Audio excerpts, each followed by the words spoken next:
Episode 1147 से 1149 reborn in martial world. यह story मेरे चैनल एडिशन पर अपलोड किए गया है। चलिए शुरू करते हैं। बेशक मैंने अभी अभी तुम्हारी लड़ाई देखी है। तुम ठीक हो, लेकिन तुम्हारे शरीर में ड्रैगन का खून कैसे है? युवक ने पूछा। मैंने ड्रैगन का खून पिया और उसे गाढ़ा कर दिया। दक्ष ने कहा, कोई आश्चर्य नहीं। हालांकि यह पर्याप्त शुद्ध नहीं है, ये वास्तव में आपकी ऊर्जा को प्रदूषित कर रहा है। युवक ने कहा। दक्ष आश्चर्यचकित था। दक्ष के वार्ताकार ने पूछा, तुम्हारा गुरु कौन है? दक्ष ने उत्तर दिया, गुरु, अगर तुम मुझे बताना नहीं चाहते तो कोई बात नहीं। उस व्यक्ति ने कहा। फिर उसने अपनी आंखें बंद कर ली। दक्ष कुछ कहना चाहता था, लेकिन उसने न कहने का फैसला किया। वहां मौजूद लोगों का अपना व्यक्तित्व था, भले ही वे थोड़े विलक्षण हो। ठीक उसी तरह जैसे दक्ष ने अभी अभी मारा था। शुरू में दक्ष ने उससे सिर्फ एक सवाल पूछा था, लेकिन फिर उसने उस पर हमला कर दिया। कुछ देर बाद दक्ष को छींक आई, जिससे वो भौचक्का रह गया। उसने अपनी आंखें खोली और हसिका को देखा। हसिका भी उसकी ओर देख रही थी। ये जगह ठंडी होती जा रही है, दक्ष ने सोचा। हसिका ने सिर हिलाया और चारों ओर देखा। बर्फबारी शुरू हो गई थी। क्या यह एक परीक्षा है? हसिका ने फुसफुसाते हुए कहा।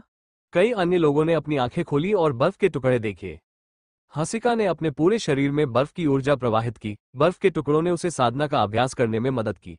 दक्ष ने फिर से अपनी आंखें बंद कर ली और गूढ़ ऊर्जाएं छोड़ दी, जैसे कि वो अध्ययन कर रहा हो। जितनी ज्यादा बर्फ होगी उतनी ही ठंड होगी, लेकिन ऐसा क्यों? दक्ष ने सोचा। यह एक सामान्य सवाल था जो किसी और को भी स्पष्ट लग सकता था। ठंड और गर्मी की कोई सीमा नहीं होती, लेकिन क्या बर्फ ऊर्जा बर्फ से ही नहीं आती? जब बर्फ और बर्फ एक साथ मिल जाते हैं तो वो अभी भी बर्फ ही होती है। लेकिन गूढ़ ऊर्जा का क्या? गूढ़ ऊर्जा को संघनित करना मुश्किल था, क्योंकि वे विभिन्न प्रकार की होती है। हवा तेज होती है और शून्य क्षेत्र भी तेज होती है। हवा और शून्य क्षेत्र की ऊर्जाओं को संघनित करते समय आपको उन्हें एक साथ पूरी तरह से मिलाने के लिए गति पर विचार करना होगा। लेकिन जब आप हवा, शून्य क्षेत्र और वीरान ऊर्जाओं को एक साथ मिलाते हैं तो आपको उनकी विनाशकारी ऊर्जाओं को एक साथ मिलाना शुरू करना होगा। गरजने वाली ऊर्जाओं के साथ भी ऐसा ही होता है। दक्ष ने सोचा। उसे बस कुछ समझ में आ गया। उसे अलग अलग गूढ़ ऊर्जाओं के बीच समानताओं को समझना था, ताकि उन्हें एक साथ पूरी तरह से मिलाया जा सके।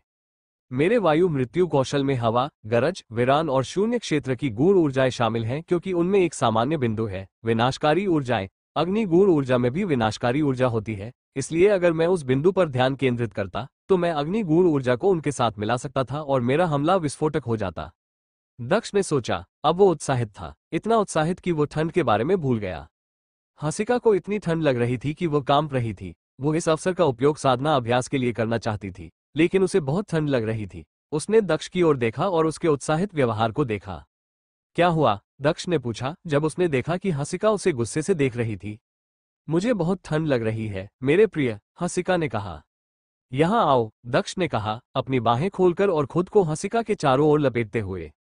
अब कैसा है? दक्ष ने पूछा। बहुत बेहतर, हसिका ने कहा। लेकिन यह ज्यादा देर तक नहीं चला, ठंड और भी बढ़ने लगी। दक्ष ने अपनी उंगलियां हसिका के होठों पर रखी और देखा कि वे बर्फ की परत से ढके हुए थे। मैं बर्फ को रोकने के लिए बर्फ की ऊर्जा का उपयोग नहीं कर सकती, अन्यथा ये और भी बदतर हो जाएगा। क्या हम जमकर मर जाएंगे मेरे प्यार?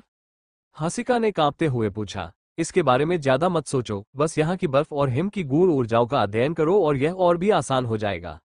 दक्ष ने हसिका से कहा। तुम कमाल हो, हसिका ने मुस्कुराते हुए कहा। दक्ष ने अपनी आंखें घुमाई और मुस्कुराया। उसने कहा, क्या तुम मुझे उत्तेजित करने की कोशिश कर रही हो? हसिका ने शैतानी मुस्कान के साथ कहा, मैं और किसे उत्तेजित करने की कोशिश करूंगी? फिर उसने फिर से अपनी आंखें बंद कर ली और ठंड को महसूस किया, लेकिन अब उसे इससे कोई तकलीफ नहीं हो रही थी। आह! बहुत देर बाद किसी ने गुस्से से चिल्लाकर कहा। वो व्यक्ति बहुत ज्यादा बर्फ छोड़ रहा था, लेकिन उसका शरीर बर्फ के टुकड़े में जम रहा था। अलग अलग ताकत वाले लोग ऊर्जा को अलग अलग तरीके से महसूस करते हैं। दक्ष ने सोचा। उस चौथी मंजिल पर हर किसी के पास अलग अलग साधना स्तर थे। वो केवल पहले स्वर्गीय स्तर और हसिका दूसरे तक पहुंच पाई थी, जबकि कुछ लोग तीसरे स्वर्गीय स्तर तक पहुंच गए थे। ऐसा प्रतीत होता है कि साधना स्तर की परवाह किए बिना कुछ लोग तत्वों से हार रहे थे। ये दृढ़ संकल्प की परीक्षा है, हसिका ने कहा। मेरे प्यार, हम यहाँ जीतेंगे, दक्ष ने मुस्कुराते हुए कहा। हसिका ने सिर हिलाया और फिर से अपनी आंखें बंद कर ली। वो दक्ष की बाहों में रही और ठंडी ऊर्जा का अध्ययन करती रही। दक्ष ने ऊर्जा का अध्ययन नहीं किया, इसके बजाय उसने कुछ राक्षसी इरादे से इसे अवरुद्ध कर दिया। राक्षसी शाप डरावने थे, बिल्कुल शैतान और बुद्ध के सच्चे शब्दों की तरह। अगर वह अपनी ऊर्जाओं को एक साथ सही तरीके से मिलाने में कामयाब हो जाता, उदाहरण के लिए स्तर 3 राक्षसी शाप और ध्वनि तरंग ऊर्जा, तो वह दूसरे लोगों को प्रभावित करने और उनके दृढ़ संकल्प को नष्ट करने में सक्षम हो जाता। राक्षसी और शाप देने वाली ऊर्जाओं के बीच समानताओं के कारण उन्हें एक साथ मिलाना आसान हो गया। साथ ही दक्ष ने कुछ राक्षसी कौशल का अभ्यास किया था जिसमें उसकी आवाज का उपयोग करना शामिल था, इसलिए वो ध्वनि तरंग गूढ़ ऊर्जाओं का उपयोग करने की भी कोशिश कर सकता था। अगर मैं ध्वनि तरंग की गूढ़ ऊर्जाओं को नियंत्रित कर सकता तो मेरे हमले भयानक होंगे, दक्ष ने सोचा। दक्ष और हसिका पहले से ही बर्फ की परतों से ढके हुए थे, हालांकि बाकी सभी लोग एक ही नाव में थे। कुछ लोग इसे और बर्दाश्त नहीं कर सके और जमकर मर गए, लेकिन कुछ ऐसे भी थे जो असाधारण थे, जैसे कि वो युवक जिसने दक्ष से बात की थी। हर बार जब वो सांस लेता और छोड़ता तो बर्फ की ऊर्जा हवा में संघनित हो जाती और फिर वो उसे फिर से निगल लेता। ऐसा लग रहा था कि वो बर्फ की ऊर्जा का इस्तेमाल खुद को बेहतर बनाने के लिए कर सकता है। काले कपड़े पहनी लड़की भी अप्रभावित दिखी। उनके अलावा वहां सफेद कपड़ों में एक युवक भी था। गिरते हुए बर्फ के टुकड़े उससे डरे हुए लग रहे थे, क्योंकि जब भी वे उसके करीब आते तो चुपके से दूर चले जाते। नहीं, किसी और ने ठंड से ठिठुरते हुए चिल्लाया। दूत, उस व्यक्ति ने चिल्लाकर कहा। एक बूढ़ा आदमी प्रकट हुआ और उसे देखकर मुस्कुराया। दूत, मैं यहाँ बिना किसी कारण के क्यों मरूं? उस योद्धा ने हताश होकर अधिक से अधिक रक्त शक्ति को संघनित करते हुए कहा। तुम मरने वाले नहीं हो, तुम बस जमकर रह जाओगे। जब मंदिर बंद हो जाएगा तो तुम्हें यहाँ से निकाल दिया जाएगा, बूढ़े आदमी ने कहा। फिर वो योद्धा पूरी तरह से जम गया। दूत ने आगे कहा, तुम एक सेकंड पहले क्यों विरोध कर पाए और फिर मैंने कुछ शब्द कहे और तुम यहाँ आने का अपना उद्देश्य भूल गए। तुम दृढ़ निश्चयी नहीं थे। इसके अलावा क्या तुम्हें लगता है कि अगर तुम यहाँ जम गए तो तुम सचमुच नहीं मर जाओगे? बच्चों, तुम्हें अभी भी बहुत आगे जाना है। फिर दूत गायब हो गया। कई लोगों ने उस बूढ़े व्यक्ति की बात पर विचार किया। क्या वे सचमुच नहीं मरेंगे? कोई भी निश्चित नहीं था। दक्ष, हसिका ने मुस्कुराते हुए कहा। वो दक्ष को मजबूती से गले लगा रही थी। दक्ष, मेरी इच्छा भ्रम के अंदर आओ, हसिका ने कहा। फिर दक्ष ने खुद को हसिका के भ्रम में गिरने दिया। ये पेड़ों, फूलों और पक्षियों से भरी एक खूबसूरत दुनिया थी। ये बिल्कुल भी ठंडा नहीं था। हसिका उसके सामने खड़ी थी, हमेशा की तरह तेजस्वी दिख रही थी। मेरे प्यार, चलो सिर्फ अपने विचारों का इस्तेमाल करके प्यार करते हैं, हसिका ने दक्ष से कहा। वो कराह उठा और तुरंत बाकी सब कुछ भूल गया। दक्ष से कुछ ही दूरी पर दो बुरे दिखने वाले युवकों ने अपनी आंखें खोली और एक दूसरे को देखा। उनमें से एक ने कहा, हम मर जाएंगे, हमें लड़ना होगा या फिर किसी लड़की को ढूंढना होगा जिससे हम गर्म हो सके। दूसरे ने भीड़ को बुरी नजर से देखते हुए कहा। वहां ज्यादा महिलाएं नहीं बची थी, सिर्फ 4। भले ही काले कपड़ों वाली एक महिला बहुत खूबसूरत लग रही थी, लेकिन वे उसे छूने की हिम्मत नहीं कर पाए। बाकी 2 लोग तीसरे स्वर्गीय स्तर तक पहुंच गए थे और हसिका को छोड़ दिया था जिसे दक्ष ने पहले ही लपेट लिया था। उन्होंने एक दूसरे को देखा और उनके मन में एक ही विचार आया। हसिका सबसे कमजोर थी, लेकिन सबसे सुंदर थी। कल्पना करो कि अगर वे भ्रम में प्यार कर रहे होते, जाओ और उसे पकड़ लो। उन दोनों ने टेलीपैथी का उपयोग करके बात की। कुछ अन्य लोग भी इसी तरह सोच रहे थे कि लड़ाई उन्हें गर्म रख सकती है, लेकिन उन्होंने दक्ष को नहीं चुना। धमाका, भयभीत ऊर्जा ने संघर्ष करना शुरू कर दिया क्योंकि उन लोगों ने लड़ना शुरू कर दिया। दूसरे स्वर्गीय स्तर के 2 योद्धा भी दक्ष और हसिका के निकट थे। उनमें से एक ने कहा, पहले उस आदमी को मार डालो। फिर उन्होंने तुरंत उन पर हमला कर दिया। दक्ष और हसिका तुरंत पीले पड़ गए। बर्फ उनकी हड्डियों में गहराई तक धंस गई। बूम! दक्ष ने राक्षसी ऊर्जा जारी की और अचानक अपनी आंखें खोली। मर जाओ, दक्ष ने कहा। दक्ष ने राक्षसी इरादे से योद्धा को चौंका दिया। दक्ष ने अपना हाथ हिलाया और तलवार की ऊर्जा छोड़ी। फिर खून बहने लगा। वो व्यक्ति तुरंत 2 टुकड़ों में कट गया। इसी समय हसिका ने अपने स्तर 6 बर्फ की गूढ़ ऊर्जाओं का उपयोग करके दूसरे पर हमला किया। वो व्यक्ति बर्फ की मूर्ति में बदलने से पहले कांप उठा। खांसी, हसिका खांसी, उसका चेहरा पीला पड़ गया। जब वे भ्रम में प्रेम कर रहे थे तो उन्हें बीच में रोक दिया गया था। बर्फ गहराई में धंस गई, जिससे उसे और उसकी ईश्वरीय चेतना को चोट पहुंची। क्या तुम ठीक हो? दक्ष ने पूछा। दक्ष की छवि चमक उठी जब वो हसिका की ओर दौड़ा। मुझे बहुत ठंड लग रही है, हसिका ने मुस्कुराते हुए कहा। वो नहीं चाहती थी कि दक्ष चिंता करे, लेकिन वो अभी भी चिंतित था। हसिका के होंठ जम गए थे। क्या तुम ठीक हो? मुझे कुछ लोगों को मारना होगा, दक्ष ने हसिका को देखकर मुस्कुराते हुए कहा। उसने उसे कसकर गले लगाया और फिर दूसरे आदमी की तरफ देखा जिसने उन पर हमला किया था। उसने अब तक बर्फ तोड़ दी थी, हालांकि अब उसे मौत जैसी ठंड लग रही थी, खासकर जब उसने दक्ष की आंखें देखी। माफ करना, लगता है मैंने तुम्हें परेशान किया है, उस व्यक्ति ने मुस्कुराते हुए पीछे की ओर भागते हुए कहा। उसका दोस्त कमजोर नहीं था, लेकिन उसे तुरंत 2 टुकड़ों में काट दिया गया था। दक्ष आगे बढ़ा और शैतानी इरादे से बोला, मेरी तरफ देखो। वो व्यक्ति दक्ष की आंखों में देखने से खुद को रोक नहीं पाया।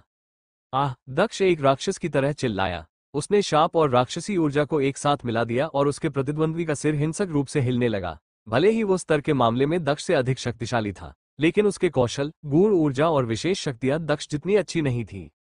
बूम! दक्ष उसके सामने आया और उसके सिर पर मुक्का मारा, जिससे उसके 1000 टुकड़े हो गए। दक्ष ने हसिका को देखा, वो अभी भी मुस्कुरा रही थी जैसे कि उसे बर्फ की ऊर्जाओं से कोई फर्क नहीं पड़ता। दक्ष को पता था कि हसिका बेहद दृढ़ निश्चयी थी और अगर वह घायल नहीं हुई तो बर्फ की ऊर्जाएं उसका कुछ नहीं कर पाएंगी। बूम! दक्ष ने अग्नि की गूढ़ ऊर्जाएं छोड़ी और हसिका को उनके अंदर लपेट लिया। उसने अपने आसपास भी अग्नि ऊर्जाएं छोड़ी, लेकिन जैसे ही उसने ऐसा किया, उसके आसपास की ठंडी ऊर्जाएं उसके शरीर को और भी ज्यादा ठंडा करने लगी, मानो वो तेज हो रही हो। फिर वो बैठ गया, उसके काले बाल सफेद हो गए। मेरे प्यार, मेरी चिंता मत करो, मैं खुद ही इस समस्या का समाधान कर सकती हूँ। हसिका ने कहा। वो इस बात से इनकार नहीं कर सकती थी कि उसके चारों ओर की उग्र ऊर्जाओं ने उसे थोड़ा बेहतर महसूस कराया था। साधना का अभ्यास करो, चिंता मत करो, दक्ष ने कहा। हसिका ने दक्ष को कसकर गले लगाया और आंखें बंद करके उसके होठों को चूमा। दक्ष ने मुस्कुराते हुए कहा, अपनी आंखें बंद करके भी तुम शैतान ही हो। फिर उसने बर्फ की ऊर्जाओं का मुकाबला करने के लिए फिर से राक्षसी ऊर्जाएं छोड़ी। राक्षसी गूढ़ ऊर्जाओं ने दक्ष की आंखों को और भी गहरा बना दिया। माहौल शांत हो गया और काफी समय बीत गया। हसिका दक्ष की बाहों में सो गई थी, जैसे बाहरी दुनिया का उससे कोई लेना देना नहीं था। हालांकि दक्ष एक बर्फ की मूर्ति की तरह लग रहा था। भले ही वो मूर्ति जैसा दिख रहा था, फिर भी उसकी आंखें काली थीं, जो आक्रामक और क्रूर दोनों लग रही थी। बहुत देर बाद हसिका ने अपनी आंखें खोली और दक्ष को देखा। उसने कहा, मेरे प्यार, तुम बहुत मूर्ख हो। फिर हसिका ने अपना हाथ बढ़ाकर दक्ष के चेहरे को छुआ। हालांकि इस पल बर्फ टूट गई और राक्षसी और अग्नि ऊर्जाएं आसमान में गिर गईं। काचा! दक्ष के हिलने और सिर उठाने पर बर्फ टूटती रही। उसने अपनी काली आंखों से छत की ओर देखा। उसकी आंखों से शैतानी इरादे का धागा निकला और एक काली रोशनी हवा में फैल गई। ब्रेक! दक्ष ने चिल्लाते हुए कहा। बर्फ फट गई और दक्ष का शरीर दिखाई दिया। वो अभी भी हसिका को अपनी बाहों में पकड़े हुए था। दानव गूढ़ ऊर्जा स्तर 3। मुझे लगता है कि मैं बहुत जल्द ही दूसरे स्वर्गीय स्तर को तोड़ दूंगा। दक्ष ने सोचा। दानव गूढ़ ऊर्जा स्तर 3। मुझे लगता है कि मैं बहुत जल्द ही दूसरे स्वर्गीय स्तर को तोड़ दूंगा। दक्ष ने सोचा। उसने अभी कुछ महीनों पहले ही पहले स्वर्गीय स्तर को तोड़ा था और हसिका के साथ प्यार करने से उसे मदद मिली। अब चौथी मंजिल की संभावित घातक चुनौती ने उसे और भी मजबूत बनने में मदद की थी।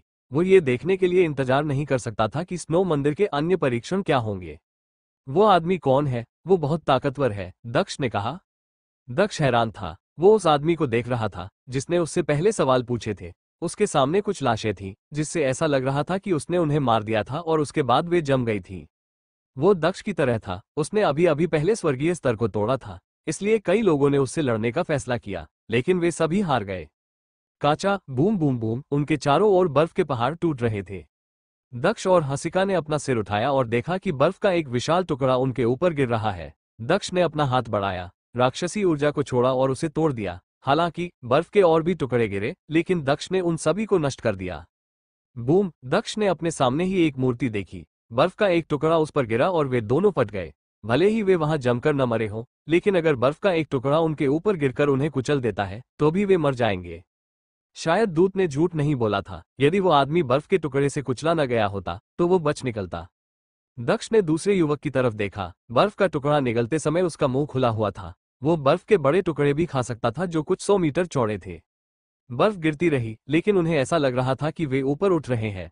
उनके पैरों के नीचे की पर्वत श्रृंखला धीरे धीरे गायब हो गई और अचानक आग दिखाई दी। यह एक झुलसाने वाली आग थी, जो उन्होंने अभी अभी अनुभव किया था, उसके बिल्कुल विपरीत।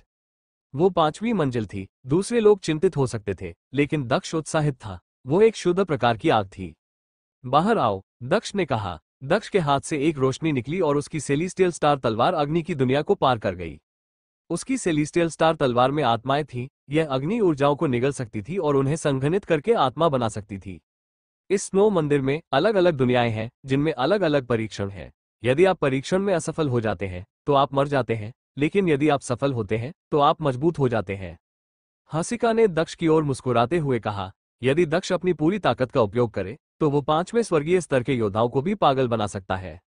स्नो मंदिर में 9 मंजिलें हैं और हम 5वीं मंजिल पर हैं। क्या इसका मतलब है कि हमें मंजिल दर मंजिल ऊपर जाना होगा? अगली मंजिलों पर हमें क्या मिलेगा? दक्ष ने फुसफुसाया। पिछली मंजिल पर परीक्षण दृढ़ संकल्प के बारे में था। 5वीं मंजिल के परीक्षण में क्या शामिल था? चलो बैठ कर देखते हैं, दक्ष ने कहा। फिर दक्ष और हसिका दोनों आग से घिरे हुए बैठ गए। वहां के ज्यादातर लोग बर्फ की साधना करने वाले थे, इसलिए पिछली मंजिल ने उन्हें चौंकाया नहीं था। हालांकि उस मंजिल पर बहुत तेज आग थी जो उनके लिए उपयुक्त नहीं थी। दक्ष ने अपनी कॉस्मोस बर्निंग सन तकनीक का उपयोग करना शुरू कर दिया। जैसे ही उसने अग्नि ऊर्जा को अवशोषित किया, आग ने उसके शरीर को घेर लिया। कॉस्मोस बर्निंग सन तकनीक एक आकाशीय स्तर का कौशल था, इसलिए भले ही यह प्राचीन कौशलों जितना मजबूत नहीं था, फिर भी यह काफी शक्तिशाली था। हालांकि जैसे ही दक्ष ने आग को अवशोषित किया, उसे ठंड महसूस हुई और उसे अपने चारों ओर बर्फ की तरह ठंडी ऊर्जा का एहसास हुआ। वो रुक गया और अपनी आंखें खोलकर हसिका को देखने लगा। क्या तुम्हें भी ऐसा महसूस हुआ? हसिका ने पूछा। दक्ष ने अपना हाथ बढ़ाया और उसका हाथ छुआ। उसे पसीना आ रहा था, लेकिन उसे ठंड भी लग रही थी। एक बर्फ की दुनिया भी आग की दुनिया बन सकती है, इसका क्या मतलब है? दक्ष फुसफुसाए, बज़। इसी समय एक चमकदार रोशनी आसमान में चमक उठी। सभी ने अपना सिर उठाया, लेकिन वे रोशनी के पार कुछ नहीं देख पाए। यह एक पृष्ठ की पुस्तक है, दक्ष ने सोचा। पूरी पुस्तक में एक रहस्यमय ऊर्जा बह रही थी और इसमें चिन्ह और शब्द थे। ये कुछ हद तक 3 जीवन शास्त्रों और सृष्टि के 10,000 चीजों के शास्त्रों जैसा लग रहा था। ये चांद और सूरज की दोहरी ऊर्जा है, दक्ष ने सोचा। चांद और सूरज की ऊर्जाएं पूरी किताब में बह रही थी, बदल रही थी और चमक रही थी। किताब में आग बर्फ में बदल गई और फिर बर्फ फिर से आग में बदल गई। अग्नि, बर्फ, नश्वरता, 4 ऋतुएं। चंद्रमा सूर्य के कारण अस्तित्व में है और सूर्य चंद्रमा के कारण अस्तित्व में है। पानी अग्नि के कारण अस्तित्व में है और अग्नि पानी के कारण अस्तित्व में है। दक्ष ने सोचा, क्या ये 5वीं मंजिल का सबक था? चंद्रमा और सूर्य एक दूसरे पर निर्भर थे। यही बात आग और बर्फ पर भी लागू होती है। बर्फ आग की तरह जल सकती है। भीड़ ने किताब को देखा, लेकिन वे चतुर थे। उनमें से किसी ने भी इसे चुराने की कोशिश नहीं की। इसे प्राप्त करना शायद मुश्किल था, और अगर वे इसे ले भी लेते तो भी वे जलकर मर सकते थे। चलो देखते हैं कि यह किस तरह का प्राचीन ग्रंथ है, किसी ने हवा में उठते हुए कहा। उसने किताब को देखा, लेकिन उसमें साधारण शास्त्र थे, इसलिए उसे कोई खास दिलचस्पी नहीं थी। वो एक अमीर परिवार से था जिसके पास अपने खुद के प्राचीन ग्रंथ थे। बर्फ से बना एक विशालकाय हाथ किताब की ओर बढ़ा, लेकिन जैसे ही उसने किताब को छुआ, वो व्यक्ति पीछे की ओर धकेल दिया गया। विशालकाय हाथ टूट गया और योद्धा का हाथ भी जल गया। दरअसल वो आधा जला हुआ था और आधा जम गया था। आह! उसने एक भयानक चीख निकाली और दर्द से छुटकारा पाने की कोशिश करते हुए अपने हाथ को हिंसक ढंग से हिलाया। जब उसने अपने रक्त की शक्ति का उपयोग उपचार के लिए किया तो चटकने की आवाज आई, लेकिन ये काम नहीं आया। हालांकि स्वर्गीय योद्धा अपने रक्त का उपयोग उपचार के लिए कर सकते थे और यहाँ तक कि शरीर के नए अंग भी विकसित कर सकते थे, लेकिन अगर चोटें बहुत गंभीर थीं, तो वे पूरी तरह से ठीक नहीं हो सकते थे। उस व्यक्ति के हाथ कट जाने के बाद भी आग उस पर आक्रमण करती रही तथा उसके घाव को भेदती रही। अभी उस किताब पर ध्यान देने की जरूरत नहीं है। इसे पढ़ने के लिए आपको आग और बर्फ ऊर्जा दोनों को समझना होगा। दक्ष ने टेलीपैथी का इस्तेमाल करते हुए हसिका से कहा। हसिका ने सिर हिलाया। वो सोच रही थी कि वो खुद उन ऊर्जाओं का विरोध कैसे करे। दक्ष और हसिका बैठ गए और हवा में आग और बर्फ की ऊर्जा को देखने लगे। दक्ष के सिर में एक रोशनी दिखाई दी। उसने एक अन्य प्रकार की गूढ़ ऊर्जा के बारे में सोचा, जीवन की गूढ़ ऊर्जा।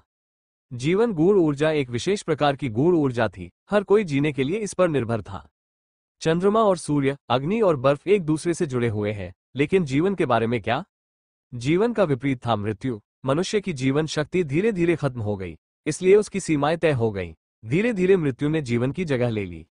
मेरी जीवन गूढ़ ऊर्जा का उपयोग लोगों को बचाने या मेरी जीवन प्रत्याशा को बढ़ाने या हमेशा जवान बने रहने के लिए नहीं किया जा सकता। साधना की दुनिया में कोई पूर्ण और स्वतंत्र गूढ़ ऊर्जा नहीं है। दक्ष ने सोचा। उसकी आंखें धीरे धीरे फिर से काली हो गईं। वो विचारमग्न था। वीरान, दक्ष ने कहा। दक्ष ने अपनी आंखें बंद कर ली और उसकी डिवाइन बुक मार्शल स्पिरिट उसके शरीर के अंदर प्रकट हुई। पूरा दानव क्षेत्र उसके शरीर में प्रकट हुआ। वीरान गूढ़ ऊर्जाएं हवा में ऊपर उठी।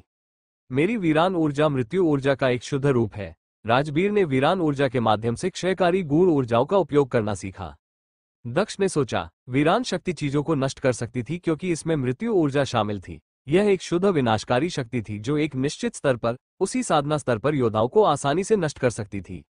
उदाहरण के लिए, यदि उसकी वीरान गूढ़ ऊर्जा तीसरे स्तर की थी, तो वह आसानी से तीसरे स्वर्गीय स्तर के योद्धाओं को नष्ट कर सकता था। यदि वो इसी तरह से किसी अन्य प्रकार की गूढ़ ऊर्जा का उपयोग करता, तो इसका यह अर्थ नहीं था कि वो उसी स्तर के योद्धाओं को मार सकता था। मृत्यु, मृत्यु, दक्ष फुसफुसाया। वो शांति से जीवन और मृत्यु के बारे में सोच रहा था। उसने शाप देने वाली गूढ़ ऊर्जाएं छोड़ी। शाप देने वाली शक्ति के अंदर एक शक्तिशाली मृत्यु ऊर्जा थी। वो ऐसी ऊर्जाओं से लोगों को आसानी से मार सकता था, लेकिन दक्ष अभी ऐसा करने के लिए पर्याप्त मजबूत नहीं था। जीवन और मृत्यु की गूढ़ ऊर्जाएं आपस में जुड़ी हुई हैं। अगर मैं जीवन की गूढ़ ऊर्जाओं का इस्तेमाल जीवन को नष्ट करने के लिए कर सकता हूं, तो मैं मार भी सकता हूं। शाप देने वाली ऊर्जाएं भी मार सकती हैं। दक्ष ने सोचा। दक्ष इन चीजों को जोड़ने की कोशिश कर रहा था। जीवन, शाप और वीरान गूढ़ ऊर्जाएं, उन्हें एक साथ मिलाकर एक जादू बनाने के लिए वह राक्षसी गूढ़ ऊर्जाएं भी जोड़ सकता था। फिर उसका हमला और भी भयानक हो जाता। अतीत में दक्ष ने गूढ़ ऊर्जाओं को बेतरतीब ढंग से एक साथ संघनित किया था, लेकिन अब जब वो गूढ़ ऊर्जाओं के इतने सारे प्रकारों को जानता था, तो उसे सोचना और निर्धारित करना था कि कौन सा सम्मिलन सबसे अच्छा था। दक्ष उत्साहित था, इतना उत्साहित कि वो आग की दुनिया के बारे में लगभग भूल गया। बर्फ और आग की ऊर्जाएं और भी डरावनी होती जा रही थीं। चौथी मंजिल पर उनमें से कई पहले ही समाप्त हो चुके थे। जो लोग चौथी से पांचवी मंजिल तक पहुंचने में कामयाब हो गए थे, उन्हें मजबूत माना जा सकता था। हालांकि उनमें से कुछ पांचवी मंजिल पर पागल होने लगे थे। लेकिन कुछ लोग हमेशा सबको हैरान कर देते हैं। जैसे काले कपड़े पहने लड़की, वो वहां बैठी थी और उसे बिल्कुल भी पसीना नहीं आ रहा था। एक रहस्यमय युवक भी था जो बिल्कुल भी प्रभावित नहीं लग रहा था। नहीं, आखिरकार किसी ने भयानक चीख मारी। वो व्यक्ति अचानक जिंदा जल गया। कुछ ही समय बाद एक दूसरी भयानक चीख सुनाई दी, जब एक अन्य व्यक्ति जिंदा जल गया। आग, बर्फ, सूरज, चांद, गर्मी, ठंड, कुछ भौतिक अवस्थाओं और स्थितियों में ये चीजें एक ही चीज हो सकती हैं। दक्ष ने सोचा। लंबे समय के बाद, शायद एक दिन के बाद, दक्ष आखिरकार मुस्कुराया, जैसे कि उसे कुछ एहसास हुआ हो। उसने अपना हाथ हिलाया और अग्नि ऊर्जा छोड़ी। फिर वो बर्फ की तरह ठंडी हो गई। उसकी सूर्य अग्नि चंद्र शीतलता में बदल गई। दक्ष ने अपनी आंखें खोली। वे हमेशा की तरह काली और चमकदार थी। उसने अग्नि ऊर्जा का अध्ययन नहीं किया। उसने अन्य प्रकार की गूढ़ ऊर्जाओं पर ध्यान केंद्रित किया। कभी कभी उसने ये देखने के लिए बर्फ को अपने शरीर में जंग लगाने की कोशिश की कि यह वास्तव में क्या करता है। उस समय में वो जीवन की नश्वरता को समझने लगा। बस आसमान से रोशनी उतरी। वे रोशनी एक ही समय में चांद और सूरज दोनों की ऊर्जा से भरी हुई थी। वे एक रोशनी में बदल गईं और दक्ष के शरीर में घुस गईं। एक पृष्ठ वाली किताब अचानक हिलने लगी और चमकने लगी और दक्ष की ईश्वरीय चेतना की ओर बढ़ी, उसके मस्तिष्क में घुस गई। पांचवी मंजिल का परीक्षण वास्तव में काफी सरल था। इसका उद्देश्य योद्धाओं को सूर्य और चंद्र ऊर्जा के बीच संबंधों का अध्ययन कराना था। उन्हें समझने वाला पहला व्यक्ति पुस्तक प्राप्त करेगा। लेकिन दक्ष से ज्यादा तेजी से चीजों को कौन समझ सकता था? बस एक शक्तिशाली ऊर्जा हवा में उठी। काले कपड़ों में सुंदर लड़की ने अपना हाथ हिलाया और बर्फ और आग की ऊर्जा जारी की। उसने भी आग और बर्फ की ऊर्जा को समझा, लेकिन दक्ष के कुछ सेकंड बाद ही, अन्यथा वो किताब प्राप्त कर लेती। क्या वो किताब चुराने की कोशिश करेगी? भीड़ ने सोचा।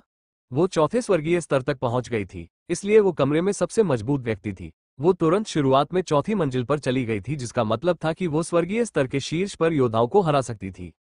जैसी की उम्मीद थी, उसने दक्ष को गुस्से से देखा। बस दक्ष की आंखें चमकीली और बर्फ जैसी ठंडी लग रही थी। उसकी नजर उस लड़की की तुलना में कहीं ज्यादा शक्तिशाली थी, क्योंकि वो उसे घूर रहा था।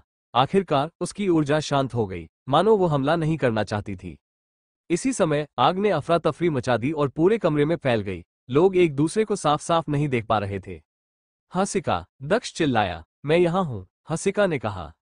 हसिका ने दक्ष की बांह पकड़ ली। वे एक दूसरे के करीब थे, लेकिन वे एक दूसरे को नहीं देख पा रहे थे। वे जानते थे कि वे अगली मंजिल पर जा रहे थे। कुछ देर बाद भीड़ फिर से देखने में सक्षम हो गई। जो लोग अभी भी जीवित थे, उन्होंने पाया कि वे छठवीं मंजिल पर थे। आखिरकार यह अब एक वीरान परिदृश्य नहीं था। इसके बजाय वे एक आलीशान महल में थे। हसिका और दक्ष आश्चर्यचकित थे, क्योंकि उन्हें एहसास हुआ कि वहां पहले से भी ज्यादा लोग थे। वहां 500 से ज्यादा लोग रहे होंगे। आप अभी भी जीवित हैं, किसी ने कहा। वो छठवां राजकुमार था। वहां कई अन्य लोग भी थे जिन्हें हसिका जानती थी। उन लोगों ने वहां पहुंचने के लिए कोई अलग रास्ता अपनाया होगा। दक्ष, दूसरे मंदिरों के लोग भी हमारे जैसे ही हैं। उनकी पहली मंजिल अलग थी, लेकिन अंत में हम सभी एक ही जगह पर पहुंचे। हसिका ने भीड़ की तरफ देखते हुए कहा। दक्ष ने भी यही सोचते हुए सिर हिलाया। यहाँ कुछ डरावने लोग हैं, दक्ष ने भीड़ पर नजर डालते हुए कहा। कुछ लोगों ने दूसरों की तुलना में उसका ध्यान ज्यादा आकर्षित किया। कुछ लोग ऐसे भी थे जो तुरंत छठवीं मंजिल पर पहुंच गए थे, उन लोगों के विपरीत जो चौथी और पांचवी मंजिल पर पहुंच गए थे। जो लोग तुरंत छठवीं मंजिल पर टेलीपोर्ट हो गए थे, उन्होंने एक ऐसे प्रतिद्वंद्वी को हरा दिया था जो उनसे 5 साधना स्तर अधिक शक्तिशाली था। क्या सातवीं और आठवीं मंजिल पर भी लोग थे? जो लोग तुरंत छठवीं मंजिल पर टेलीपोर्ट हो गए थे, उन्होंने एक ऐसे प्रतिद्वंद्वी को हरा दिया था जो उनसे 5 साधना स्तर अधिक शक्तिशाली था। क्या सातवीं और आठवीं मंजिल पर भी लोग थे? और 9वीं मंजिल के बारे में क्या? दक्ष सोच रहा था कि क्या पहले स्वर्गीय स्तर का योद्धा 9वें स्वर्गीय स्तर के योद्धाओं को हरा सकता है। उस हॉल में और भी लोग आ रहे थे। 3 और समूह आए, अब करीब 600 लोग थे। छठवें राजकुमार ने दक्ष और हसिका को तिरस्कार भरी नजरों से देखा और सोचा कि वो उन्हें कैसे मार सकता है। बूम बूम बूम, महल जोर जोर से हिलने लगा। एक विशालकाय मूर्ति उनसे 1000 मीटर दूर आकर गिरी। ये बर्फ की देवी की मूर्ति है, भीड़ ने कहा। वो एक राजदंड पकड़े हुए थी और मूर्ति पर एक प्रवेश द्वार था। बर्फ देवी के सामने कोई और दूत प्रकट हुआ। मंदिर के प्रवेश द्वार पर आपका स्वागत है। दूत ने उदासीनता से मुस्कुराते हुए कहा, आपको बर्फ देवी के द्वार से होकर गुजरना होगा, ताकि आप देख सके कि आप उनकी दिव्य रोशनी में स्नान करने के योग्य हैं या नहीं। जो लोग 7वीं मंजिल और उससे ऊपर हैं, वे तुरंत उनकी रोशनी में स्नान कर सकते हैं और पहले से ही उनका आशीर्वाद प्राप्त कर सकते हैं। यदि आप उस दरवाजे से जाते हैं तो आप उन्हें भी देख पाएंगे। दूत ने समझाया। 7वीं मंजिल क्या थी? इसका मतलब था कि पहले स्वर्गीय स्तर के कुछ योद्धा स्वर्गीय स्तर के शीर्ष पर स्थित योद्धाओं को हरा सकते थे। 8वीं मंजिल का मतलब था कि पहले स्वर्गीय स्तर का योद्धा 8वें स्वर्गीय स्तर के योद्धाओं को हरा सकता था। क्या ऐसे लोग अस्तित्व में थे? ये कौन सी जगह है? ये लोग कौन हैं? दक्ष ने सोचा। विंध्याचल प्रांत में उसने कई प्रतिभाशाली लोगों को देखा था, लेकिन यहाँ अंदर उसने महसूस किया कि वहाँ कई और लोग थे जो उससे ज्यादा शक्तिशाली थे, लेकिन वे कहाँ से थे? बेशक, मेरे पास कुछ बुरी खबरें भी हैं। देवी की रोशनी में स्नान करने वाले लोगों की संख्या सीमित है। आप में से केवल 9 लोगों का ही चयन किया जाएगा। दूत ने मुस्कुराते हुए कहा। बहुत से लोग घबरा रहे थे। उन्हें पता था कि वे वहां मौजूद कुछ लोगों से काफी कमजोर हैं। क्या लोग युद्ध के माध्यम से समाप्त हो जाएंगे? ये कितना क्रूर होगा। इतने सारे अविश्वसनीय प्रतिभाशाली लोग मर जाएंगे। भीड़ में से कुछ कमजोर योद्धाओं ने सोचा, मैंने उन 9 लोगों को पहले ही चुन लिया है। दूत ने कहा। लोग फिर से हैरान हो गए। क्या हो रहा था? उसने पहले ही 9 लोगों को चुन लिया था। क्या इसका मतलब यह था कि जिन लोगों को नहीं चुना गया था, उन्हें 7वीं मंजिल देखने का मौका नहीं मिलेगा? बेशक, आप यहां तक पहुंचने में सफल रहे, जिसका मतलब है कि आप सभी बेहतरीन युवा हैं। मैं नहीं चाहता कि आप आसानी से अपनी जान गंवा दें, लेकिन मैं ये भी नहीं चाहता कि आपके पास कोई मौका ही न बचे। आप अपने फैसले खुद ले सकते हैं। दूत ने धीरे से कहा। तभी भीड़ में किसी व्यक्ति पर रोशनी पड़ी। वो लंबा और मजबूत दिख रहा था। उसकी बाइसेप्स उसके शरीर के बाकी हिस्सों से अलग दिख रही थी। यह वही युवक था जिससे दक्ष ने बात की थी। वो पहला व्यक्ति था जिसे दूत ने चुना था। दूत ने कहा, आप बाहर आ जाइए। युवक आगे बढ़ा और दूत की ओर देखने लगा। दूत ने हाथ हिलाया और युवक और देवी की मूर्ति के बीच एक रास्ता दिखाई दिया। फिर उसने फिर से हाथ हिलाया और उसके पीछे 1000 मीटर की दूरी पर एक क्षैतिज रेखा दिखाई दी। दूत ने कहा, सभी लोग लाइन के पीछे खड़े हो जाएं। भीड़ लाइन के पीछे खड़ी हो गई। केवल वो युवक बचा था जो दरवाजे की ओर जाने वाले रास्ते पर खड़ा था। अवसर क्या है? किसी ने पूछा। अब मैं 10 लोगों को चुनूंगा। आप सभी उसे मारने की कोशिश करेंगे, उसे अंदर जाने से रोकेंगे। अगर आप हार गए तो वो दरवाजे से अंदर चला जाएगा। ये बहुत स्पष्ट है। अगर आप में से कोई उसे मारने में कामयाब हो जाता है तो उसे मारने वाला व्यक्ति उसकी जगह लेगा और चुने गए 9 उम्मीदवारों में से एक होगा। दूत ने कहा, जब मैं तुम्हें चुनता हूं तो तुम आगे चल सकते हो। सिर्फ 10 लोग, लेकिन अगर तुम नियम तोड़ोगे तो मैं तुम्हें मार डालूंगा। दूत ने शांति से कहा। किसी को इस पर संदेह नहीं था। मंदिर के अंदर वो बॉस था। हर कोई पीछे हट गया और इंतजार करने लगा। अगर कोई बहुत धीमा था तो वो 10 लोगों के आगे निकल जाने पर भी आगे भाग सकता था, जिसका मतलब था कि उसने नियमों का उल्लंघन किया है। शुरू करो, दूत चिल्लाया। तुरंत कुछ लोग जितनी तेजी से भाग सकते थे भाग गए। 30-40 लोग एक साथ आगे बढ़े, लेकिन फिर उन्हें दूत की बात याद आ गई और उन्होंने पीछे हटने का फैसला किया। सबसे मजबूत लोग हिले नहीं। दक्ष ने चारों ओर देखते हुए सोचा। काले कपड़ों वाली लड़की हिली नहीं। शायद उन्हें भरोसा था कि उन्हें दूत द्वारा व्यक्तिगत रूप से चुना जाएगा। हमला करो, दूत ने कहा। एक पल में ऊर्जा आसमान में उड़ गई। सभी योद्धा अच्छी तरह से तैयार थे। लंबे और मजबूत युवक ने दहाड़ते हुए कहा। लोगों की आत्माएं कांप उठी, उनका खून खौल उठा। ये ड्रैगन की दहाड़ थी। बस दक्ष का खून खौल रहा था, मानो कोई ड्रैगन गुस्से में आ रहा हो। लंबा और मजबूत युवक अपने सामने हवा में मुक्का मारने लगा। फिर उसके चारों ओर छाया जैसी मुठियां दिखाई देने लगी। स्लैश स्लैश स्लैश, कुछ लोग तुरंत ही मारे गए। उसने पलक झपकते ही 10 में से 6 लोगों को मार डाला। दूत ने जिन 9 लोगों को चुना था वे संभवतः सभी असाधारण थे। दक्ष ने सोचा, वो आदमी सीधे 5वीं या 6ठी मंजिल पर जा सकता था, लेकिन उसने 4थी मंजिल चुनी। फिर 2 और लोग मर गए। मर जाओ, किसी ने गुस्से से चिल्लाते हुए कहा। अंतिम 2 विरोधियों के चेहरे लाल थे। वे वहां पवित्र हथियारों का उपयोग नहीं कर सकते थे। इसके बजाय उन्हें खुद पर, रक्त शक्ति, मार्शल स्पिरिट और कौशल पर भरोसा करना था। बर्फ की ऊर्जा वाले एक योद्धा ने लंबे और मजबूत युवक पर हमला किया। उसकी ऊर्जाओं ने उसे घेर लिया। मर जाओ, लंबे और मजबूत युवक ने कहा। लंबा और मजबूत युवक आगे कूद गया और अपने विरोधियों की दिशा में फिर से हवा में मुक्का मारा। उसके सामने वाला विस्फोट हो गया, जिससे योद्धा बर्फ ऊर्जा से भर गया। दहाड़, लंबा और मजबूत युवक दहाड़ने लगा। वो युवक अचानक सैकड़ों मीटर लंबे विशालकाय बर्फ के ड्रैगन में बदल गया। दहाड़, विशाल बर्फ ड्रैगन ने तुरंत अपने अंतिम प्रतिद्वंद्वी की आत्मा को निगल लिया और बर्फ देवी के सामने उतरा। वह वापस एक इंसान में बदल गया और भीड़ को तिरस्कारपूर्ण तरीके से देखा। फिर वो दरवाजा पार कर गया। एक बर्फ ड्रैगन, एक असली ड्रैगन, भीड़ ने हैरान होकर कहा। भीड़ चकित थी। यह कोई आश्चर्य की बात नहीं थी कि उसे पहले चुना गया था। उसके पास असली ड्रैगन का शरीर था।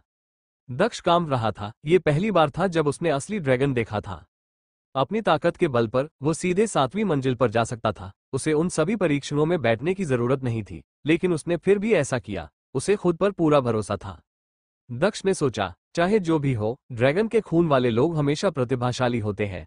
दूत ने उसे पहले चुना था और वो दरवाजा पार करने वाला पहला व्यक्ति भी था। शेष 8 कौन होंगे? तभी दूत ने एक दूसरे व्यक्ति की ओर देखा और एक रोशनी ने उसे रोशन कर दिया। वो एक युवा व्यक्ति था जिसने अच्छे कपड़े पहने हुए थे। दूत ने मुस्कुराते हुए कहा, आप आइए। अच्छे कपड़े पहने युवक मूर्ति के सामने चला गया और विरोधियों के उसके पास आने का इंतजार करने लगा। पहले युद्ध की तरह ही 10 लोग आए। सबसे मजबूत योद्धाओं ने फिर भी हमला नहीं किया। वे सतर्क थे। दूत द्वारा 7 और लोगों को चुना जाएगा और उन्हें उनमें से चुने जाने का मौका मिलेगा। दूत चिल्लाया और युद्ध शुरू हो गया। अच्छे कपड़े पहने युवक ने छलांग लगाई। 2 तीखे ग्लेशियर दिखाई दिए, साथ ही 2 बर्फीले रास्ते भी। पलक झपकते ही उसने सबको मार डाला और दरवाजा पार कर गया। कितना शक्तिशाली! हो सकता है कि 5वीं या 6ठी मंजिल पर जाने वाले लोगों में पहले से ही 7वें स्तर की गूढ़ ऊर्जाएं हों। दक्ष ने सोचा, वहां वाकई अविश्वसनीय प्रतिभाएं थीं। फिर दूत ने तीसरे व्यक्ति को बुलाया। ये काले कपड़ों में सुंदर लड़की थी। दक्ष ने पहले ही देख लिया था कि वो असाधारण थी। दक्ष ने पहले जिन 2 लोगों को देखा था, वे आश्चर्यजनक रूप से दूत द्वारा चुने गए पहले और तीसरे स्तर के स्वर्गीय योद्धा थे। काले कपड़ों वाली लड़की के बाद 6 लोग बचे थे। लड़की भी नहीं हारी, वह भी दरवाजा पार कर गई। दूत तब तक लोगों को चुनता रहा जब तक कि 3 लोग नहीं रह गए। दक्ष और हसिका ने इंतजार किया था। वे अपने दिलों को शांत रखते हुए धैर्यवान थे। हसिका हमेशा मंदिर में आना चाहती थी और देवी की शिक्षा प्राप्त करना चाहती थी। हालांकि उसने पहले ही बहुत कुछ सीख लिया था, लेकिन ये पर्याप्त नहीं था। उसे उम्मीद थी कि वो 7वीं मंजिल पर भी जाएगी और देवी की रोशनी में नहाएगी। हसिका को लगता था कि वो काफी प्रतिभाशाली है। यहाँ तक कि भविष्यवक्ता ने भी उससे कहा था कि वह प्रतिभाशाली है, कि वो निश्चित रूप से सम्राट बनेगी। वो शायद ही कभी ऐसे लोगों से मिली थी जो उससे अधिक शक्तिशाली थे। हालांकि कुछ लोग सीधे 7वीं और 8वीं मंजिल पर चले गए थे। अगर हसिका की मृत्यु नहीं होती तो वो व्यवहारिक रूप से अपनी ही पीढ़ी के लोगों के बीच विंध्याचल में एक अधिपति होती। बेशक हसिका जानती थी कि चीजें एक पल में बदल सकती हैं। कुछ लोगों के पास अविश्वसनीय क्षमताएं थी और कुछ ने पाया था कि उनके पास एक विशेष शरीर है। हो सकता है कि दक्ष वहां के कुछ लोगों जितना मजबूत न हो, लेकिन भविष्य में वो शायद उनसे आगे निकल जाएगा। यहाँ तक कि भविष्यवक्ता ने भी उसे अपना शिष्य बनने के लिए कहा था। हसिका, क्या हमें ऐसा करना चाहिए? मैं किसी को मारने में तुम्हारी मदद कर सकता हूँ? दक्ष ने टेलीपैथी का उपयोग करते हुए हसिका से कहा। वहां 3 और जगहें थीं, इसलिए हो सकता है कि बाद में उन्हें और अवसर न मिले। यह इतना आसान नहीं है। दूत ने पहले ही 6 लोगों को चुन लिया है और वे सभी आश्चर्यजनक रूप से मजबूत थे। उनका साधना स्तर जरूरी नहीं कि ऊंचा हो, लेकिन उनकी युद्ध क्षमता असाधारण थी। उनमें से कुछ तो स्वर्गीय स्तर के शीर्ष पर बैठे योद्धाओं को भी हरा सकते थे। आखिरी 3 लोग शायद ऐसे ही होंगे। हसिका ने आह भरते हुए कहा, तुम्हारे बारे में क्या? दक्ष ने पूछा। मैं हार मानती हूँ, हसिका ने शुद्ध भाव से मुस्कुराते हुए कहा। 3 लोग बचे थे। भले ही दूत द्वारा चुने गए अंतिम 3 लोग पिछले लोगों की तरह मजबूत न हो, 10 विरोधी शायद अधिक मजबूत होंगे क्योंकि उन्होंने पहले प्रयास ही नहीं किया था। स्वर्गीय स्तर के शीर्ष पर अभी भी कुछ योद्धा बचे थे। दक्ष ने उसकी मुस्कान को देखा और वह भी मुस्कुराया। उसने हार मान ली। इसका मतलब यह नहीं था कि वो असफल हो गई। इसका मतलब था कि उसने पहले ही बहुत कुछ सीख लिया था। हम में से किसी एक को अंदर जाना चाहिए। हमें हाथ मिलाना चाहिए और आखिरी व्यक्ति को मारना चाहिए। राजकुमारों ने सोचा, उन्हें हाथ मिलाना था और आखिरी व्यक्ति को मारना था। फिर सबसे मजबूत व्यक्ति 7वीं मंजिल पर जाएगा। बेशक उन सभी को उम्मीद थी कि वे ही अंदर जाएंगे। दूत द्वारा चुना गया 7वां व्यक्ति चौथे स्वर्गीय स्तर का योद्धा था, जो स्वर्गीय स्तर के शीर्ष पर स्थित लोगों को भी पराजित कर सकता था। दूत 8वें व्यक्ति को चुनने वाला था और हर कोई घबरा गया। उन्होंने अपनी मुठियां भींच ली। 2 और मौके। वे सभी जिन्होंने सोचा था कि दूत उन्हें चुनेगा, वे भी भाग लेने लगे। 8वां व्यक्ति एक शक्तिशाली योद्धा था जिसने एक झटके में 3 लोगों को मार डाला। हालांकि जब वह 9वें व्यक्ति को मार रहा था तो उसके ऊपर भयानक बर्फ के पंजे दिखाई दिए और सीधे उसे काट डाला। बहुत से लोग आश्चर्यचकित थे। यह वही है, वो पूरे समय अपनी असली ताकत छुपाता रहा है। दक्ष ने सोचा जब उसने उस युवक को देखा जिसने अभी अभी 8वें चयनित उम्मीदवार को मार डाला था। ये बर्फीले कपड़े पहने एक लंबा युवक था। उसने उसे चौथी मंजिल पर देखा था, जब बर्फ के टुकड़े गिरते समय उससे दूर चले जाते थे। अगर कुछ लोगों ने अपनी ताकत छिपाई होती तो दूत सही अनुमान नहीं लगा पाता। दक्ष ने भी अपनी असली ताकत इसलिए छिपाई थी क्योंकि अग्निरथ ने उसे ऐसा करने के लिए कहा था। उस युवक के दरवाजा पार करने के बाद केवल एक व्यक्ति बचा था। दूत ने धीरे से भीड़ पर नजर डाली और एक व्यक्ति को रोशनी से जगमगाया। दक्ष कांपने लगा क्योंकि वो एक चमकदार रोशनी से जगमगा उठा था। वह 9वां चुना गया उम्मीदवार था। आपने जो ताकत दिखाई है उसे देखते हुए आपको 9वां चयनित उम्मीदवार नहीं होना चाहिए था, लेकिन मुझे एक कठिन निर्णय लेना पड़ा। मुझे नियम बदलने की जरूरत है। दूत ने दक्ष को तीखी नजर से देखते हुए कहा। उसने कहा, इस बार आप 10 लोगों के खिलाफ नहीं बल्कि 30 लोगों के खिलाफ लड़ेंगे। नहीं, वो स्वीकार नहीं कर सकता, वो नहीं जा रहा है। हसिका ने आश्चर्यचकित होकर कहा। दक्ष हैरान था, 30 लोग, और वो पवित्र हथियारों का इस्तेमाल नहीं कर सकता था। क्या दूत उसे मारना चाहता था? शायद। आखिरी प्रतिद्वंद्वी भयानक होंगे। 10 लोग पहले से ही मुश्किल थे, लेकिन 30। दक्ष कल्पना नहीं कर सकता था कि यह कैसे समाप्त होगा। दूत ने कहा, कोई भी मेरे निर्णय को अस्वीकार नहीं कर सकता। ये स्नो मंदिर है। क्यों? दक्ष ने कहा। दक्ष को समझ नहीं आया। दूत उसे क्यों मरवाना चाहता था? क्योंकि आपको स्नो तीर्थस्थल पर नहीं आना चाहिए था, आपको राक्षसी तीर्थस्थल पर जाना चाहिए था। मैं पहले से ही उदार हो रहा हूं। दूत ने कहा। दक्ष अब समझ गया, वो गलत जगह पर था। दक्ष ने सोचा, मैं क्या कर सकता हूं? वो 30 लोगों के खिलाफ कैसे जीत सकता है? श्रीमान, मैं आपसे विनती करती हूं, वो 30 लोगों को नहीं हरा सकता। कृपया उसे माफ कर दें।